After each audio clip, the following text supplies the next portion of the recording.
એસઓજીને એક ચોક્કસ બાતમી હતી કે ભાઈ ઊન વિસ્તારની અંદર એક મિનાર હેમાયતે સરદાર કરીને એક બાંગ્લાદેશી રહે છે, તો એના રેકી કરીને ત્યારબાદ એને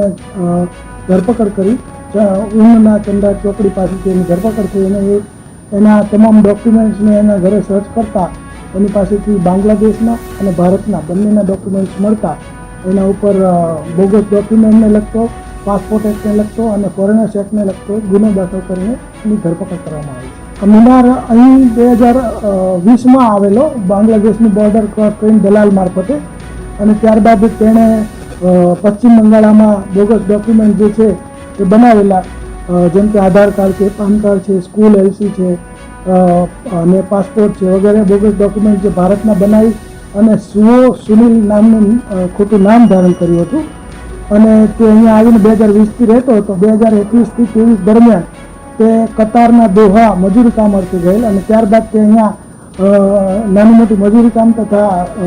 ગૃહ વિક્રય જે કરતી હોય છોકરીઓ એના દલાલ તરીકેનું નાનું મોટું કામ કરતા હોય. એસઓજી પોલીસે જે બાંગ્લાદેશને લગતા એના ડોક્યુમેન્ટ છે એ બાંગ્લાદેશમાં એ રહેતો હતો એનું ત્યાંનું એલસી, સ્કૂલની, પછી આધાર કાર્ડ, કતારનું જે કાર્ડ છે તે, પછી એ બધા તમામ ડોક્યુમેન્ટ એકત્ર કરેલ છે. વોન્ટેડ જાહેર કર્યો છે તેની ભૂમિકા તપાસ ચાલુ છે અને આગળ જે કંઈ કાર્યવાહી